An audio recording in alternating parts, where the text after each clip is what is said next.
We're holding, I believe, in page 176 on the right-hand column, where the Alter Rebbe is talking about the concept of charity, the power of charity. Actually, in this, the Alter Rebbe goes to the aspect of charity, and then he goes to the concept of Torah, the power of charity, which is the ultimate aspect of action in this world, as he says, because charity affects the whole physical body, and the concept of Torah, which is also considered one of the greatest mitzvahs, Talmud Torah Keneged Kulam. So we find, the Alter Rebbe says, we find that these two entities in the world, the aspect of charity is called the aspect of a mitzvah. In the Gemara, he says in the Shalmi, it's called the mitzvah.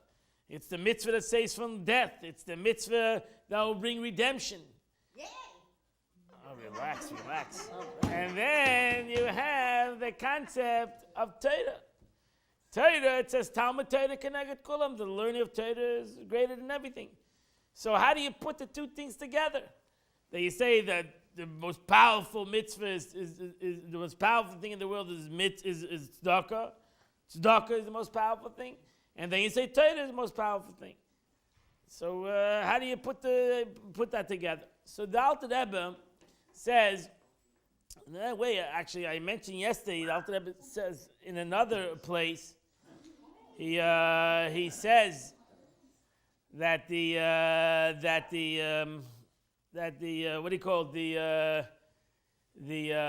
way we see in the world, that fire, mentioned yesterday in the Maimah, the Alter Rebbe, that we see that fire, when it consumes a log, it creates a lot of noise, creates a lot of friction, because the log doesn't want to be consumed. And therefore the fire fights with the log, so to say.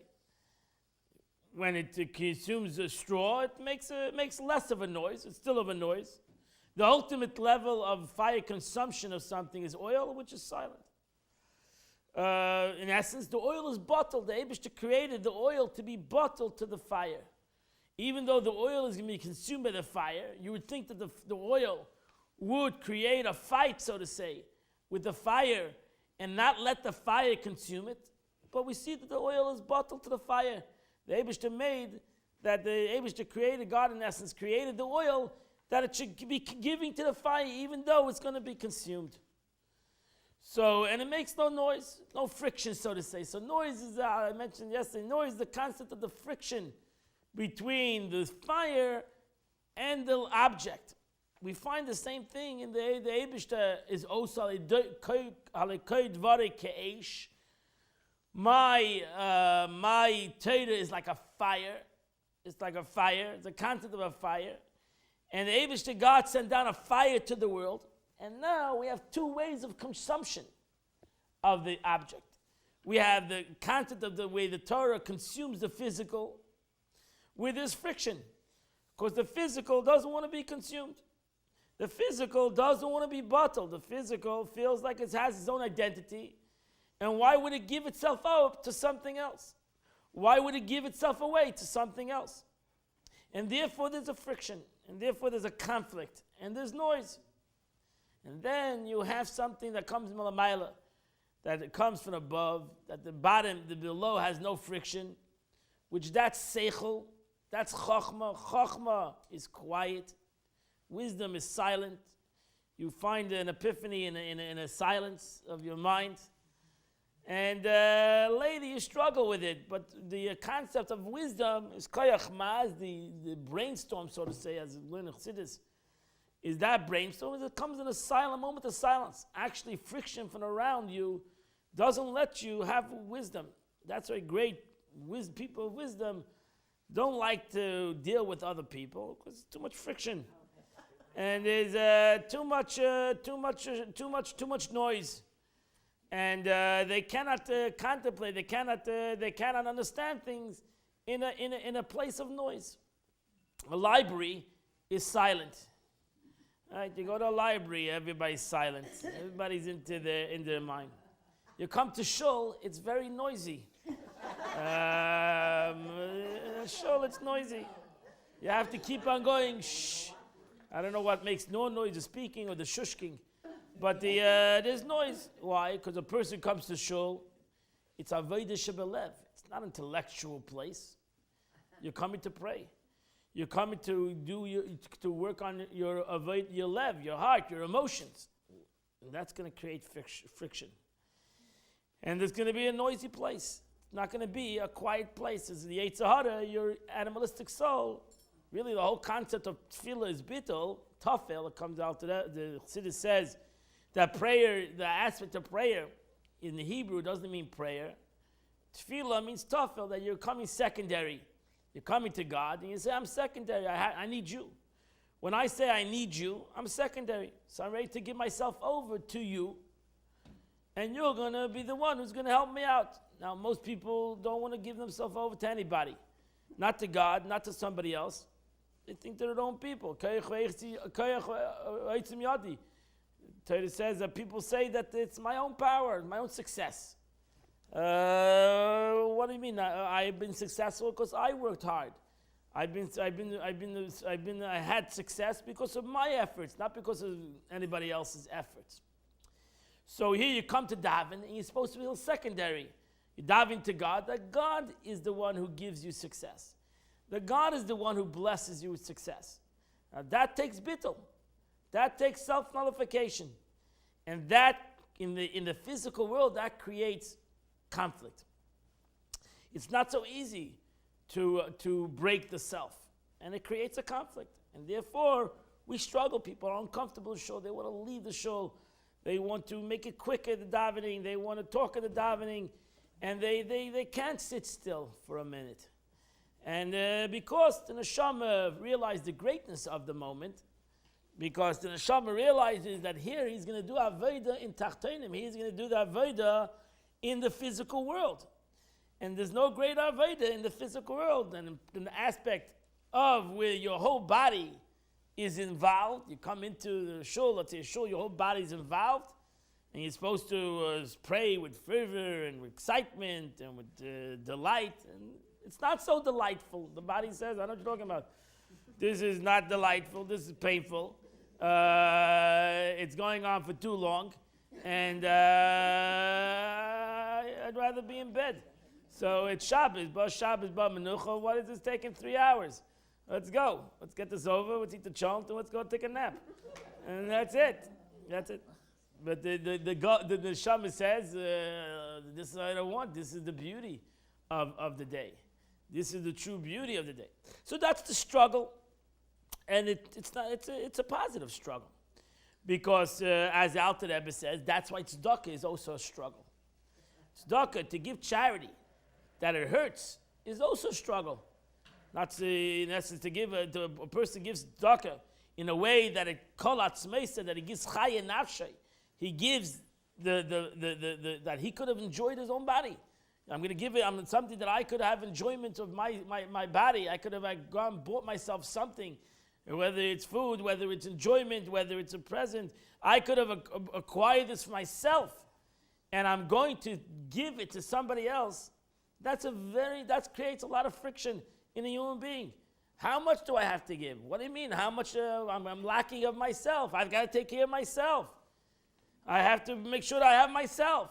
What do you mean I'm going to help somebody else before myself? Or what do you mean I'm going to take from myself and help somebody else? That creates extremely lot of friction. And therefore, that's why it's the most important mitzvah, Alter Rebbe says. That's when a mitzvah creates friction, that shows that the mitzvah is accomplishing something. It's breaking through this concept. It's breaking through the physical concept. And the more friction it has, the more you're not allowed to happen, not allowed to give up on it. The more it creates this aspect of this challenge, the more it shows that you need to accomplish it. And you need to overcome it, like the fire who ultimately overcomes the slog and ultimately consumes it, even though it creates extremely lot of friction. And then you have the concept of Torah. The concept of Torah is Torah Hashem, it's wisdom. A person, the body even cannot enjoy the concept of wisdom. It doesn't give much of itself. It's a concept of where the body feels that it's gaining from it. And the body is willing to be mevatel itself. The body is willing to consume itself in the aspect of wisdom.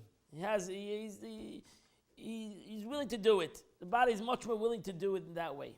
And that's why Torah is compared to the fire that consumes the aspect of the oil, which is in a human being. But ultimately, it consumes a human being, because the more you learn Torah, whether you realize it or not, it cleanses the body. It changes the mind. And it slowly puts a person in a whole different perspective, which will change his whole existence. And that's why you need to learn Torah by day and by night. So you need to have these supposed entities, the Alter Rebbe says. We need both of these as humans. The Torah in essence says both of these entities, daka, giving of oneself, till it hurts, so to say. Giving oneself till he breaks himself. And he has a little less, so to say. He gives of himself a little less, so he breaks himself, like the fire that breaks the wood, he breaks himself. Ultimately, God says, I'll give you back. Even though at this present time you feel like you're giving of yourself, don't trust me. I'll give you 10 times back what you give. You got to have a little trust in that the Eibishter will give you back in what you give. But in essence, that a person breaks himself, to begin with, that's a giving back. Because you should always, as I say many times, you should always be a giver. You should always realize the bracha that you can be a giver, not a taker. It's already a positive thing in life. That the ultimate, when you come to Shamayim, after 120 years, the Eibishter doesn't want to know, were you a giver to the world? Or were you only a taker? Were you only a person who took? In the enjoyments of the world, in all the beauties of the world, were you only a taker? Or did you do giving? That's why we give tzedakah every day. It's a mitzvah to give tzedakah every day. It's not the amount of tzedakah, it's the mitzvah that you give tzedakah every single day. And we should do that. It's a mitzvah that you cannot accomplish next day. If you didn't give tzedakah today, tomorrow you can't give double tzedakah for today. Today you have the mitzvah of giving tzedakah. Like today you have the mitzvah of learning Torah. You have the mitzvah to learn Torah today. You have the mitzvah to give tzedakah today. You have the mitzvah tomorrow to do it again. To learn Torah today, tomorrow, and to give tzedakah tomorrow. And every day besides on Shabbos, you can't give tzedakah. But in every other day, you're obligated to do these two mitzvahs, and you can't get away around it. Yeah. Yeah. Is tzedakah always money? Money. We're talking about money. Always money. Tzedakah is money. Volunteer somewhere. That's chesed. All right. Tzedakah is cash. Or check, credit card today. It's money. Silver, gold. Money. That's tzedakah, money. Currency. That's chaye nafshe. You want to give milachs chasad and the acts of kindness. Chesed. That's, you can do everything that can go into anything. Tzedakah, that concept is not only money.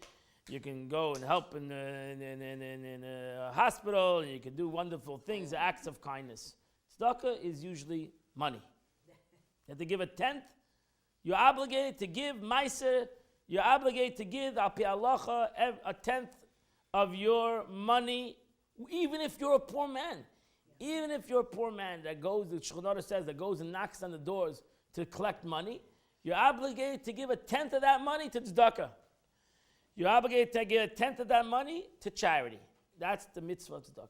What about a person who gets others to give tzedakah? Does that count as tzedakah? That counts as chesed.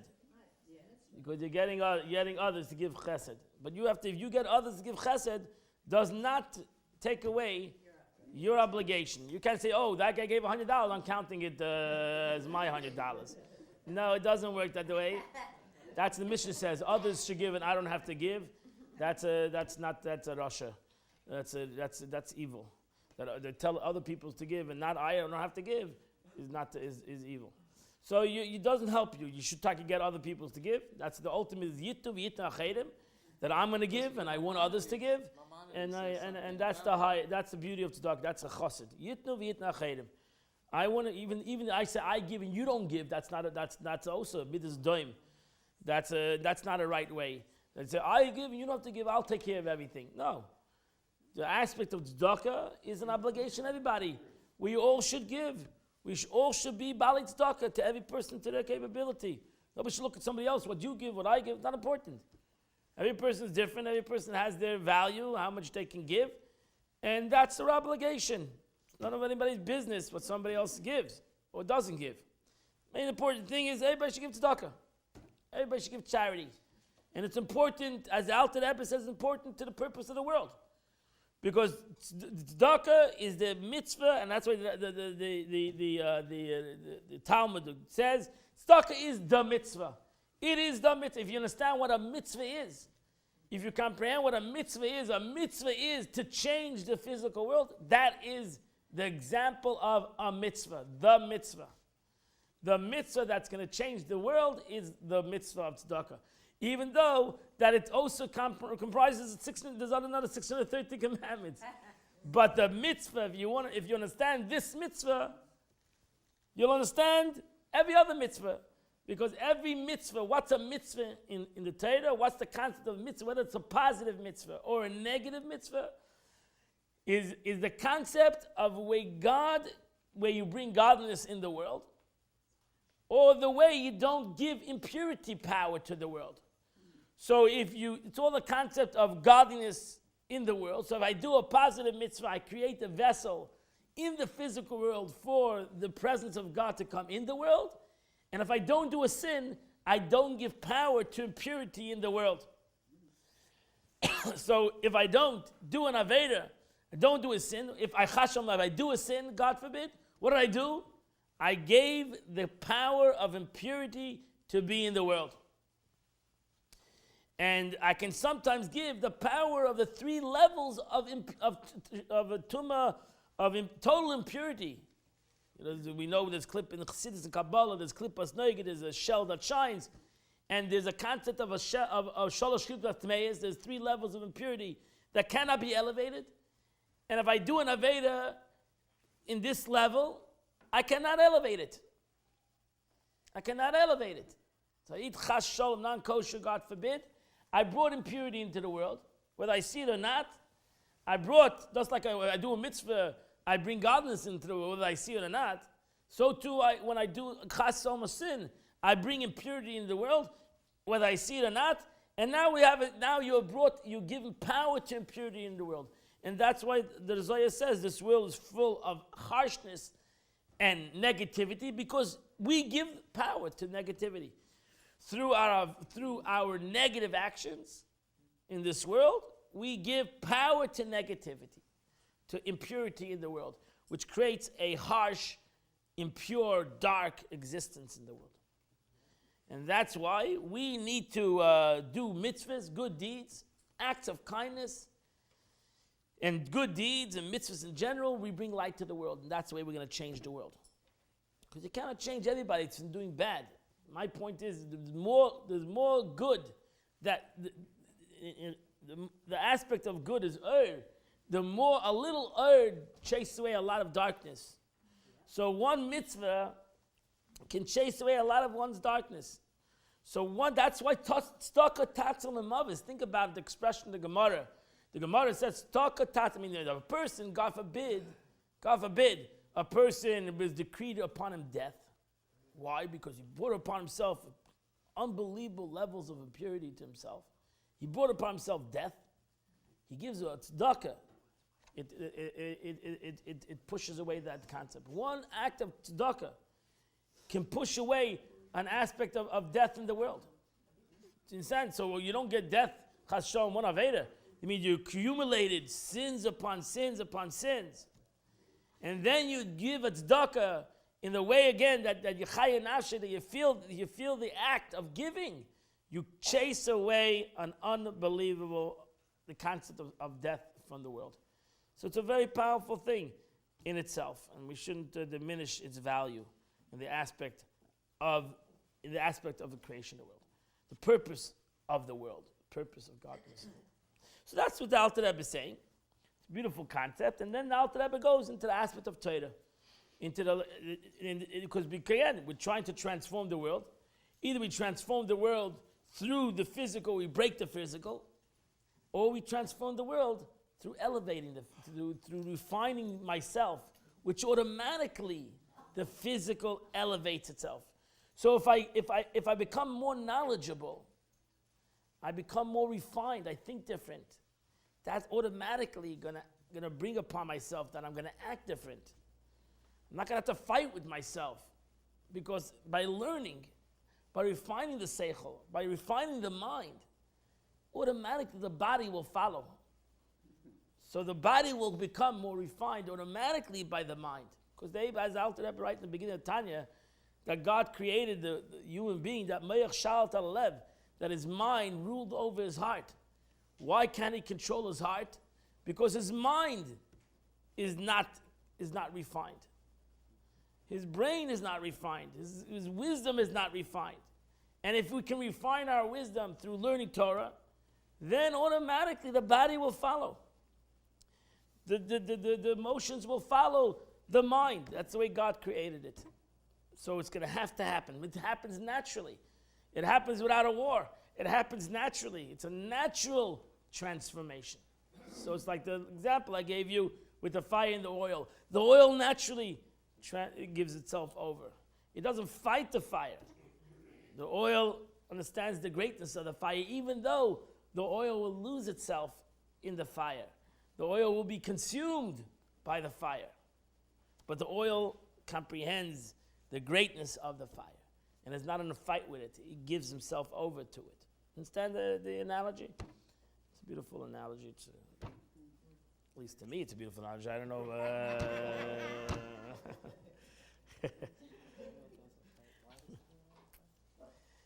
Okay, so we're holding on in page 176. I just gave you an introduction to, I think, that what you're going to read in this Tanya. In this chapter, we're going to try to cover some ground. I keep on saying that every week. And let's try to learn a little bit of the Alter Rebbe. Can you repeat why the oil doesn't fight? Because the oil understands the greatness of the fire. The oil understands that it needs to nullify itself to the fire. Why is the because oil understand but not? Because the Eibishter made it automatically. He built it in. That the oil. Does it have to do with its purity?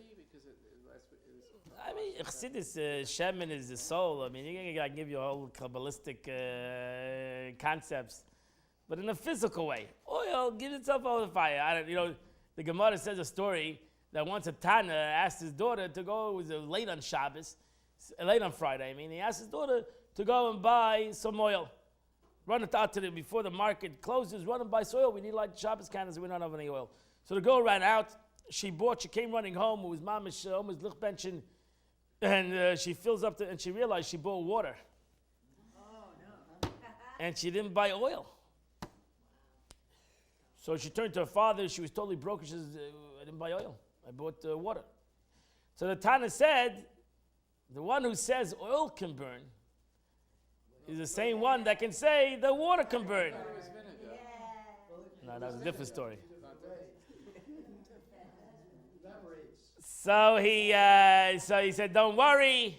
And they lit the Shabbos candles with water or vinegar, whatever, and it lit. That's it. A miracle happened. That's it. Don't try it at home. It's not going to work. You have to be a Tana to know to do that. Okay? What is the meaning? What is oil like? Because God wanted oil to burn. Why the oil burn and why water doesn't burn? That's creation by HaKadosh Baruch Hu. The Eibishter wanted that oil should burn. It always floats to the top. That's another thing. But oil burns. So with the oil and the fire, oil burns. That's what God made it. So God said oil should burn, and water doesn't burn. The same God can say water should burn. Yeah. It happened to Baal Shem Tov, also the same story. Baal Shem Tov was sitting late at night with his Talmid, they were learning. And in those days, they had no electricity. They learned by the candle, lighted by the candle. They were learning and learning, death of the night, and the candle burned out. So he said, just go outside, take the icicles, take some icicles off the house, and bring it in, and we'll light the icicles. And so he did. So they did. They took the icicles off it was a Russian winter. They put it in on the table, and he lit the icicles, and it burned. Don't try that. You can't even try that in Florida. But I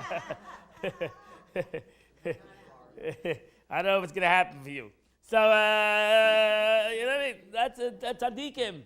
Have the power in essence, to change the, just like God has the power to change the world, because he created the world, and he created the world in a certain kind of way, and if he wants, he can change it. So to a tzaddik seemingly has such kind of powers to be able to change the DNA of the world, the makeup of the world, and water will burn. But the Eibishter created naturally water should burn. Oil should burn, not water. So too, the Alter Rebbe says in the beginning of Tanya. You look at the Alter Rebbe says, you have to look at the body. It's a different concept, but the whole body, Kiner Hashem Nishar Sodom, the candle of God is the soul of man. So the Alter Rebbe gives his whole analogies of the candle that a candle has within it three things. It has a fire, it has the wick, it has the oil, or it has those three things. So what are the three things in the analogy? The fire could be the soul. The wick is the body. The oil is the mitzvah. So that's why you need if you have all these three things good, you have a healthy body, you have a soul, self-understood, and you have a mitzvah that is the oil, you have a beautiful candle. If you're unhealthy body, you can have good oil. It's not going to burn well. You're going to have a beautiful body, but you don't have good deeds to give any fire, so you're also not going to burn. We need all three things to create this fire. We need a fire. We need a neshama, which God gives you. We need a healthy body, which Baruch Hashem hopefully will have, and we need a mitzvah. We need the oil, which gives us the fire. So the oil, the mitzvah, in essence, God created the world in a way that the world is wanting to give itself up to this oil. The able to create sometimes with a fight and sometimes hopefully without a fight. So that's why in a way of a mitzvah, it's through a fight, through a struggle. It's called avodah. It's called service. Through Torah, it's without a struggle. So that's why this is called a Chabad house. That's why Chabad demands Chabad learning. Why struggle? Why go through life through struggle? And everything's a fight. Like teenagers, your whole life. Become mature. Let's mature ourselves. Let's learn. Chochma bina das. Let's understand. Let's have wisdom. Let's have understanding. Let's have knowledge. And if you're going to do that, it won't be a fight anymore. You're going to become mature. You're going to become smart. You're going to do things because you are smart. Because not everything is a fight. Not everything needs to be a struggle in life. You'll realize, hopefully, when you get older, you see the things that you struggled with in the past were shtusim v'avalim, were a waste of time. It was nanishkeit. And you struggled, and you fought with it, and you had all these conflicts. And you got mature. You matured, Baruch Hashem. You got smarter. You learned how to deal with it. That's life. Learn to deal with issues. Yeah, like I said once, to become a responder, not a reactor. Right? Become professional. Learn how to respond. Everything is a reaction. That's emotional. You learn how to respond. That's the way you need to be. You need to respond. You're not going to change. The world's always going to have negativity. There's always going to be struggles. Learn to respond. And that takes wisdom, to learn to respond. You want to be immature and just react? Yeah. Most of us are immature, react, and then we have to ask. Then we have to say, I'm sorry. Because we realize we're stupid. So if we're smart, we realize that it was a response, it was a reaction, and it was not a response, and therefore it was stupid. And what are you getting out of it? Nothing. So therefore, learn, have chachma bina das, have wisdom, learn, refine your mind, my mind, educate myself to be able to respond, to give a response, because I'll always need to give a response. There's always going to be a need of response. Sometimes silence is the best response. Sometimes a response is the physical response, but everything needs to have a response. And needs to be done through seichel. And then you'll realize that it's much easier, in a way. Everything is refined. Everything is done in a much easier, better way if we do it with chokhmah, if we do it with wisdom. And that's the concept of the fire and the oil. We're going to become smarter. That's Torah. That's the power. As the Alter Rebbe is going to say, the power of the Torah Talmud Torah keneged kulam. The power of learning Torah is above and beyond anything else. Because if you'll sit and learn Torah and you're going to let the Torah absorb in your mind, you're going to see that you're going to transform easily. You're going to change easily. It's not going to be a struggle. It's going to be an easy transformation. You're going to look at the world different. You're going to look at things different. You're going to be able to handle things different. Again, it doesn't mean that there's not going to be trouble. That you cannot change until Mashiach comes, that there's going to be trouble in the world. And you'll go through, and nobody should go through trouble, but that's the way it goes. We go through trouble in life, health troubles, and financial troubles, family troubles, whatever, gullahs, whatever you want, troubles you might have. We might have, nobody should have. We should all be healthy and well. Our family should be wonderful. But if there is a situation, you respond. You respond correctly, and you deal with the situation. That's what your mind does for you.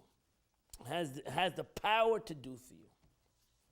So that's why I gave it to you in a nutshell what we're going to read. Okay, so let's just read it now. Let's go to the right hand column. We go to hence, right? Hence, on page 176. Hence you can find no commandment in which the vital soul is clothed in the same extent as the commandment of charity. For in all the other commandments, only one faculty of the vital soul is embodied. And then only at the time of the performance of the precept. So when I put on tefillin, my hand, my head, and it's only then when I put on tefillin. Well, in the case of charity, which man gives out of the toil of his hand, surely all the strength of his vital soul is embodied in the execution of his work or occupation by which he earned the money. So here I earned this money. I worked hard for this money. It's my labor. And here I'm going to take this money and give it to charity. That's going to affect me in a very personal way. When he gives it for charity, the whole vital soul ascends to God. It transforms itself. All that he did, all his work that he did, until that he got the money, and all the work that he's going to do when he gives the money, because he's not going to have it physically. It's an unbelievable thing, and it affects his whole being. So you don't have a mitzvah that affects your whole being like the mitzvah of giving tzedakah. There's no greater mitzvah, my friend. No greater mitzvah. Even when one does not depend on his toil. Let's say a guy wins the lottery, or a guy gets an inheritance, and now he's a multi-millionaire, and he didn't work for it. So what about that guy? What about a guy who doesn't have to work hard and he just gets his money easily? What about that? So he doesn't have the mitzvah? Nevertheless, the Alter Rebbe says, since with this charity money, he could have purchased necessities in his life, it doesn't make a difference that I got it for nothing. Not that I got an inheritance, I won the lottery, it's still my money. It's my money. I could have bought myself another thing. I could have done something else with it. Could I? Yes, I could. And I didn't. I gave it away for myself. I gave it something that I could have got for myself. That's the concept of true giving of self. Understand? So a lot of us look for, chesed is easy a lot of times. I have time. I'm doing nothing. I'll go and give my time. A lot of people give their time. A lot of wealthy people think they can get away by giving their time. No, you need to give money. You need to give of yourself. You need to give of the work of your labor. No, we try to run away from this, and that's why it's a difficult mitzvah to do. You have to give until it has a little bit painful on you. That's why statistic-wise, my friends, is that poor people give more charity than rich. That's the reality. Because that's the way it is. Because they understand the concept of giving. Because they are in pain, they understand the aspect of lack. Who qualifies for as being recipients of tzedakah?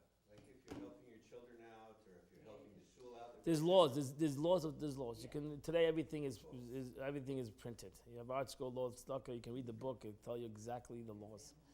There's laws, mitzvah tzedakah. There's laws. There's laws. It's not so simple. It's not so simple. It's not so simple. There's laws. There's Meiser, there's Truma, there's Meiser, there's Daka. There's laws. The Meiser, there's the difference between Meiser and above Meiser. Really, Meiser is not Daka. Meiser is obligation. You push the Yarganif if you don't give Meiser. Push stealing. So it's not your money. The Torah says it's not your money. The 10% is not yours.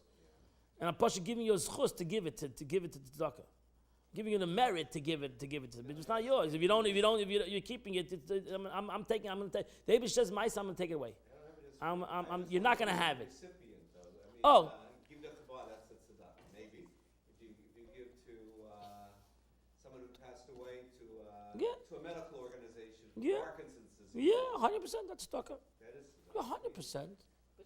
100%. Above the 10% it's tzedakah. You have mice and you have tzedakah. So mice is not tzedakah. Mice is you have to give. Well, you have a relative who's having trouble and give money. Tzedakah. The family comes first. If your family needs tzedakah, they come first. If your city needs tzedakah, they come first. People think I'm going to give tzedakah to Yisrael. What about the people in Boca? The poor people in Boca. The organizations of Boca also need tzedakah. So you can't say, "Oh, I'm giving to Yisrael.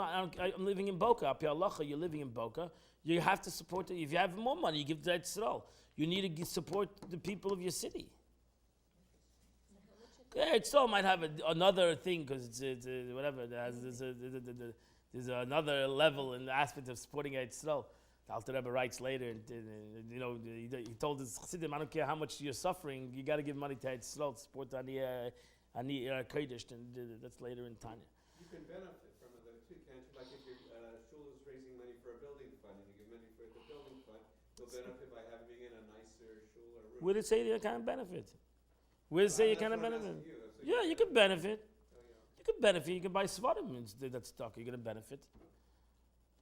There's laws. There's not. It's not a secret. The law. The question is, what's the difference? What are you allowed to give your meiser to, and what are you allowed to give its tzedakah to? That's where you find halacha that this whole thing. The meiser you're not allowed to give to everything. Tzedakah you give to anything, but the 10% you have to give meiser specific things. That's a question. That's a whole question. Like dues is shul dues can be considered a whole argument. Is meiser if shul dues can be considered meiser, or not? Your child's education can be considered meiser or not? There's a fighting halacha. There's an argument in halacha. These things because meiser is very specific. It's not to tzedakah. Meiser is specific. The 10% you have to give to a certain specific thing. Whatever. There's hilchos tzedakah. Today everything is printed. You can go to Google. And you can get it all. You can down it down. You can down it down, and you can. It's not. We once gave a class. It's like it can be a 6-week class on it. It's not so pashut. It's not simple. It can't. The main thing you have to be conscious. Altia omdinus. When it comes to daka, don't do omdinus. Don't do a round. Don't think it's. I'll give a round. You have to be specific. You have $100. You made $1,000. You got to give $100. $99 is not going to help you. Mice need specific. You have to be specific. You made $100. You got to give $10. You made $10. You got to give a dollar. But it's got to. 99 cents is not going to help you. And you have to be specific.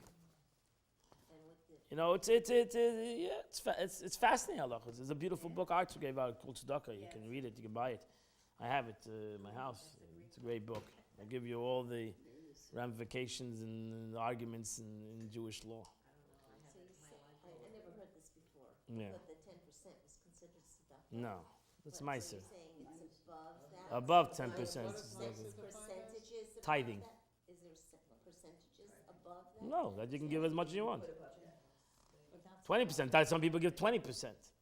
That's what? No, let's say I want to get out there. It says when Golos today, there's no limit. There's no limit today.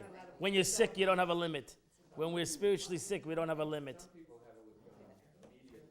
But the limit is that you don't want to become dependent on anybody else. if you're going to give your tzedakah, you become a recipient of tzedakah, so then that's not where you're defeating the purpose. So you never become a dependent on, you don't become poor to be give tzedakah. That doesn't make any sense. So you give tzedakah to your capacity again, and that's between you and the Eibishter. It's not between anybody else. The Eibishter knows between you and between me and God. God knows how much I could have given tzedakah, or how much I couldn't give tzedakah. And we should know the laws. You see, when you say you're right, we should know the laws of tzedakah, because a person can think that he's a charitable person, and then he's not a charitable person in halacha. He's not. He's just not. And that has nothing to do with the rich or the poor. They're just not charitable because they're not giving it to what they're supposed to do. So they think they're giving, but they're not. They're giving, but they're not giving up halacha, and they're not following the law. And there's a mitzvah. Tzedakah is a mitzvah. Mice is a mitzvah. It's an obligation. It's a mitzvah. It's not the stam. They said, okay, I'll leave it up to you. Yeah, I'll leave it up to you, the tzedakah, how much you're going to give, but the mice, I'm not leaving up to you. Maimonides spelled all this out? Yeah, you have it in Maimonides. But today they have, because there's all my arguments on the Maimonides, today they have it more. I said that Art School has a great book. It's called Tzedakah, and you can read the book, and it's a great book. We'll give you all the ins and outs and the loopholes, and like we all need a good account. It's a good accountant. And no, I think it's called Tzedakah. I'm almost. I think it's called Tzedakah Meiser. I think maybe. I'm not sure. I think cause I remember the big word Tzedakah. So I don't know. It's a green book. I have it in my house. But what? Did I read it? Did somebody give it to you as tzedakah? No, I bought it. Okay. So even one who is not dependent on the toil for his livelihood, nevertheless, since with this charity money, he could have purchased necessity. He could have done what he could have bought himself a nicer house. Could have bought himself a nicer car. Could have bought himself could have put a 401k. I don't know what he has. And he could have invested it. I don't know. He could have done anything with it. It's his money.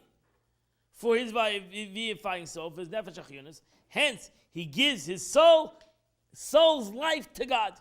So that's it. So it doesn't make a difference. Tzedakah is whether you have it, you don't have it, whether you got it through toil, you got it through a miracle. It doesn't make a difference, because you're taking something that is your value to you. It's value. It has a value. It's not nothing. It has a value, and nobody's going to diminish the value of one's possessions. And nobody should diminish. The halacha, it says that that the tzaddikim. You see, the Gemara says that Yaakov Avinu went over the right. He brought his family over the water. Right, remember the story? It was a couple of months ago. Then he went back over to collect what? What did he go back for? Pots. And for little pots, pachim tanim. So the Gemara says, why in the world did he go back? Why did he go back? For pachim, Yaakov is a wealthy guy. He's going for pachim, a couple of clay pots, plus he has to go back. What's the matter with him? He goes back, he's alone, now he has a struggle with the Sadeh Shalesav. You never go back alone at night. So what does he go back for? Packing out. Why? Because tzaddikim is by them every penny is important. They realize that it's not every penny. What he can do with that penny, he can do these pachim tanim, he just throw it away. These pachim tanim, every penny is important. You have expression, very interesting expression in the Gemara. HaTorah chas amameinu sheYisrael. The Torah is very careful with Jewish money. It's a Gemara. HaTorah chas amameinu sheYisrael, and it affects halacha. It comes down in many halacha. It comes down this concept in halacha that they're not going to make a decree to throw things out to destroy. Why? Because HaTorah chas amameinu sheYisrael. Money is important. Don't diminish the concept of money. Don't diminish the greatness of what you can accomplish even with a minimum of money. Rabbi, he's the one who said when he had the dream of the ladder, right? If you right. get me this, right? You give this me a house, you give me money. I mean money. You give me food, and I'll give you asa to asa. Right? So maybe he thought that those pots would part of his go money. waste. They would be buried or lost or forgotten. But even wasn't pots. He was a multimillionaire. Yaakov, with the pots. With a couple of clay pots. No, but Yaakov even understood that every penny is important. You can't diminish the penny. Kol pruti, you have another expression in the Talmud. Kol prutu, prutu metzarefes. Every penny and penny adds up. Don't diminish the value of a penny.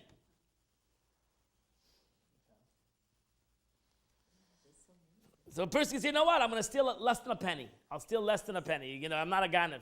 I'll steal a penny. No, call prutu matzarefes. Really, you can get away with Jewish law. You don't need a ganef. I steal a penny at a time. So I'll keep on stealing a penny. I'm not a ganef. All right, I'll keep on stealing a penny. So penny is not, you're a ganef for a penny. Yeah, you are. Why? Because somebody, to a righteous man, to the Abish, to the penny is important. So even the halacha, you can get away with it, maybe, because it's a penny, and it's not considered geneva, but to the Abish it is considered geneva, because to him he created that penny. Every penny by God is important. God is infinite. There's no difference between a penny and $1 billion trillion. They're both equally important. That's why to God, it doesn't make a difference how much money you gave tzedakah, whether you gave a penny or you gave $1 million, because the Abish is infinite, and therefore there's no difference to him a penny or $1 million. To me, there's a difference, my friends, but not to God. Yeah. There's no difference. To HaKadosh Baruch Hu, whether you get, if that penny that you gave is that's what you can, that's Chaya Nafshay, that is your meiser, and that's what you can afford. To the Eibush, it's like the wealthy guy giving $1 million. No difference.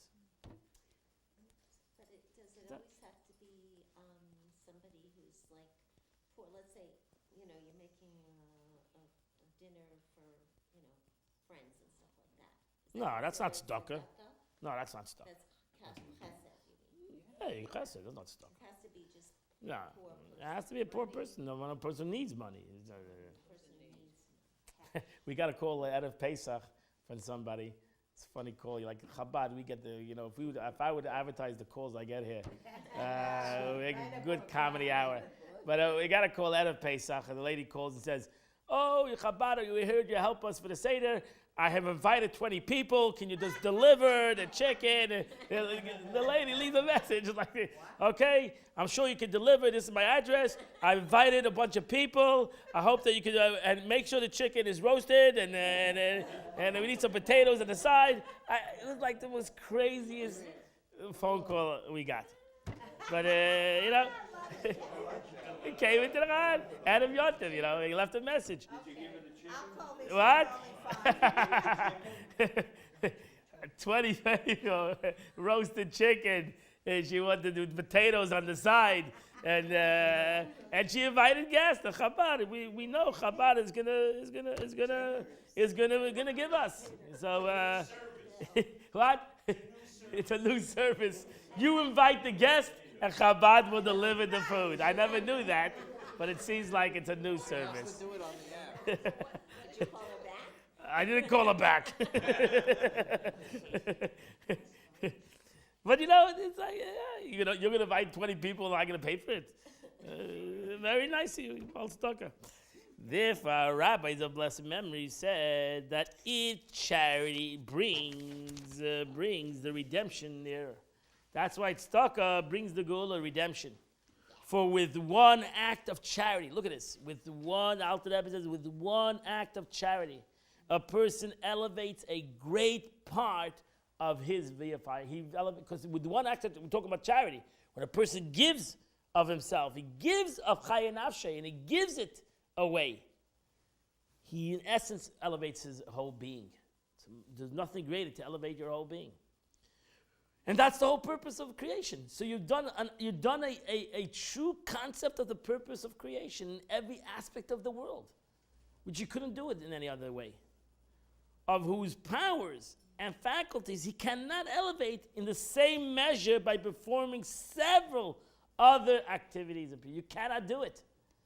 Here you can do one thing, and you're going to accomplish in every level of the world. And that's why there's nothing greater than this mitzvah. But ask for the statement. Now that Rebbe goes to that, I didn't want to leave you without going back to the concept of Torah. So that's we're holding page 178, the left column. As for the statement of the rabbis that the study of Torah is equivalent to them all, so now these rabbis can make you crazy. They say that tzedakah is the greatest. Now they're saying Torah is going to make up your mind. This is because Torah study is affected to the faculty of speech and thought. That's it. Torah refines the inside. The mitzvah refines the outside. Torah refines the inside, one's inside, one's personal life. There's nothing greater than when one learns, he changes his essence, he changes his thought, he changes his speech, he changes, and there's nothing more powerful. Tzedakah cannot accomplish that. Tzedakah is not going to make you a better person. Tzedakah will accomplish that you're going to bring godliness to the world, but it's not going to make you a better person. Better midas, better person. That you need to learn. You need to learn Torah. You need to develop yourself. And that is done through the learning of Torah. This is because Torah study affects thought through the faculty of speech and thought, which are the innermost garment of the vivifying soul. That's the pnimis of your animalistic soul. And that's what we need to change. We need to change ourselves. We ultimately need to change ourselves. And that's why God did both. He gave, which is interesting, tzedakah, there's an expression, especially when it comes to Purim, guy pushes out, give him, right? Don't have too much thought. You're going to have too much thought, you're not going to give him. You're going to start contemplating. Well, maybe, let me find out, send me your recommendations, and meanwhile the guy's going to die. So don't give. Comes tzedakah, guy reaches down and give him.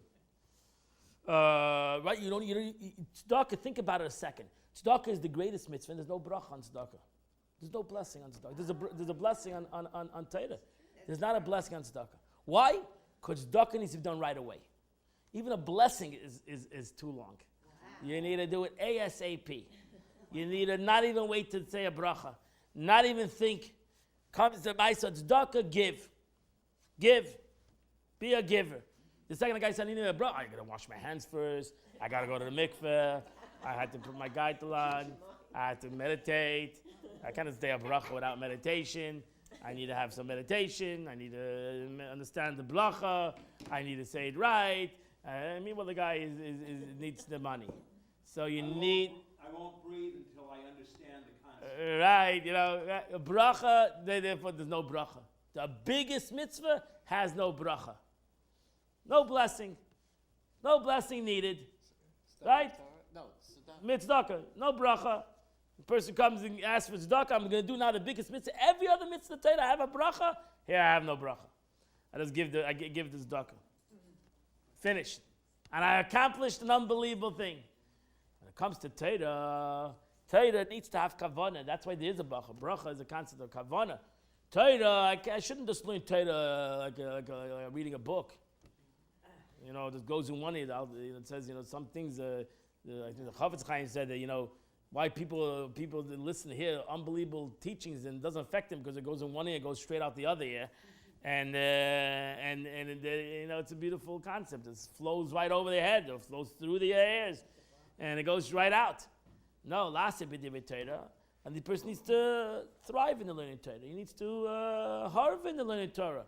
You need to break yourself to learn Torah, because if you want to have real learning, it needs to be chachma, wisdom. It needs to come into understanding, and it needs to come into knowledge. It needs to come into knowledge. And what's knowledge mean? Knowledge means that it becomes your knowledge. We can have a lot of wisdom, we can have a lot of understanding, but it's not me. It's not my knowledge. I can learn. I can take a study I can love doctor. I can love being medicine, but I don't want to be a doctor. I love the knowledge. I don't want to be a doctor. So I have the knowledge. Nothing to do with practice. Nothing to do with reality. So I like the knowledge of medicine. I don't like to deal with patients. I'm not going to be a doctor. But I like knowledge. I like medicine. So that's chachma and bina, but it's not das. is like That is when I want to do like it. the memory. It becomes you. That's what we needed. We need the knowledge to become you. Like the memory in the computer. Right, it becomes part of the computer. Well, I don't know what you mean by the memory. It becomes part of it becomes part of it becomes part of the essence of the thing. And that's what God wanted. Chachma, Bina, Das. It shouldn't just be a wisdom. The Torah is a wisdom. The Torah is an understanding. No, the Torah should become Teirascha. It should become your Torah. It should become your knowledge. Right? So Abaya said and Rava said, what do you mean, what did they say? They said the Torah. Why does it say Abaya Amma? Abaya said, or Rava said? No, because it became theirs. The expression, Moshe Rabbeinu, the Torah is called on him. Torah Moshe. Why would we call Torah Moshe? We say it's the Torah of Moses. It's not it's the Torah of the Eibishter. It's the Torah of God. Why is it called the Torah of Moses? Because it became him. It became his. He Masa Nashala. He gave his life for it. He gave himself to it. He gave himself over to it. It became him. And that's why it's called his Torah. When you make a Chiddush, and everybody should have a Chiddush in Torah, everybody should have a great interpretation. It should be your interpretation. Trust me, if you're going to go through the annals of knowledge, you'll find somebody has it already there someplace. But we'll call it your interpretation. It's your brainstorm. Even though probably it's written already someplace. Maybe not exactly the way you said it, but it's written already someplace. There's nothing new under the sun. Everything is there already. But it'll be yours. We'll call it yours. It's your brainstorm. It's your thesis. It's your thesis. Your greatness. And even though Kol Mashatam Basal Chadish, anything that after Moshe Rabbeinu was any Talmud was going to say, Hakol Nitin Moshe Sinai, it was given Mount Sinai already. But still we say, Rabbi Yehuda, Rabbi Yoshim Beichai, Rabbi Rava, Abaya, we still give them the credit.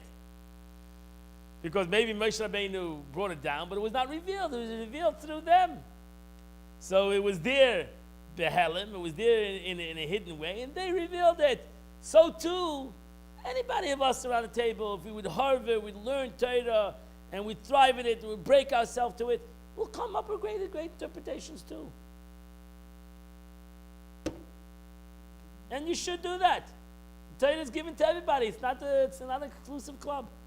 It's given to anybody. You know, about the Rebbe, when we were younger kids, the Rebbe came out, we were like in the 7th grade, that, you know, it was always a thing that in the higher classes, in Beis HaMedrash, they gave out a book every year. Before Pesach, they gave out Chedush Torah. You know, they gave out a book, the highest class, the Beis HaMedrash, they gave out every Talmud or whatever. A lot of Talmudim would write a Chedush, they write the Chedushim, and they would give out a book. Chedush Torah of these guys. So the Rebbe said, no, I want even the elementary kids to write let them write a book, right? Let them write Chedush Torah. Let them write expounding on it, and they'll print it. We'll print it with the name on it, you know, your name on it. Even though later on you can look at it and you can say, oh, wait, this is what I read. But when you were in 8th grade, you thought you were a great Talmid Chacham. You wrote a Chedush Torah. They printed you in a book. Your name was on the heading of this great Chedush Torah. That later on you maybe said Oyvei. But at the moment, at that time when we did it, we all thought we were Talmidei Chachamim. We all thought we were great sages. We're not only the big guys are writing. We're writing also Chedush Torah, even though it was not too much value. But at that moment, it was unbelievable value. It was unbelievable value to us as kids, that we can write our own 1 page, whatever it was, of this great knowledge, this great unbelievable knowledge, and that's it. That's the beauty. So the word is for an 8th grader, it's unbelievable knowledge, and they should feel that they're unbelievable sages, and they'll realize when they get to 12th grade that there was the Baruch Hashem greater knowledge in the world, and they'll get higher. They'll realize, even the 12th graders will realize that there's greater knowledge. They developed, they learned deeper, they realized what the knowledge was. And they might realize that some of the knowledge was written places. The 8th graders, they realized that what the knowledge was b'chlal shtus. It was a waste of time. It was not even knowledge. Whatever. But usually the teacher made sure it was not stupidity, but Right, it wouldn't print it. But it was still, great chiddush. Right? Well, it was. It was on. No, trust me. I remember. I did it. I wrote. I think two days. I felt like I was a Talmud Chacham. Don't show it to me now. Hide it. But at that moment, it was unbelievable. So trust me. We're all not the Rambam. We're not nobody over here. Hopefully, we're not the Rambam. Man is a great Talmud. But you know what? The Eibush says to you, that knowledge you're going to bring out, that Chochmah, Bina, Das is important to me. Because to me, even the great sages' knowledge is garnished, right? See, even the Moshe Rabbeinu's knowledge is nothing to me. So again, to the Eibush, what's the difference to the Eibush? My simple knowledge of Moshe Rabbeinu's knowledge. They're both important because he wants it to be important. They're both unimportant because to the God it's all trivial knowledge. It's human knowledge, and God is spiritual knowledge. It's above and beyond human knowledge. So even Moshe Rabbeinu's knowledge as a human being is nothing to the Eibishter, who's above and beyond that. So selfless, the Eibush says, I don't need Moshe Rabbeinu's knowledge only. I want every Jewish person's knowledge. I want to hear what you have to say. Don't tell me what Moshe Rabbeinu says. Let me hear what you have to say. When the Eibush gave the Torah, he once said, I want to hear what every Jew has to say. I don't want to hear what the rabbis have to say. I know what they have to say. I want to hear what you have to say. So don't tell me something. If I'm going to ask you, don't tell me Rashi. I know what Rashi says. I'm going to hear what you have to say. What do you think the pasuk means? You might say, what do I? No, it's important. Then I know, unless you didn't look at it. But if you looked at it and you strived at it and you broke your head at it, then you have to say, you have to give every person, man, woman, and child. Every person should give, be mechadish in Torah, learn Torah, thrive in Torah. You know why? Because why? Because ultimately it's going to, not only you will be able to give something to Torah, it's going to change the way you think. It's going to change the way you think. It's going to refine your mind. And you're going to start having a different reality. The more you will learn, try it out. We should all try it out. We should never give up on learning. We should learn more and more, as much as we can, to learn Torah. Because there's nothing greater than it. As you say in Daven, Talmud Torah Connect Kolam. There's nothing greater for my soul and for refining of myself than the learning of Torah. Because then Torah comes from above. It's going to have an automatic refinement upon a person. It's going to have a natural refinement upon a person. It's going to have a natural. You just have to learn. That's the problem. We're too lazy to learn, maybe. But if we would learn every day, and we would learn Torah, you'll see. You're going to have like the fire to oil. You're going to transform your existence. You'll think different. You'll feel different. You'll respond different. Because you're going to be different, and that's the power of Limud HaTorah, the power of learning Torah. As the Alter Rebbe goes a little bit more deeper in this concept of 11:15, I wish you a wonderful, happy day. And may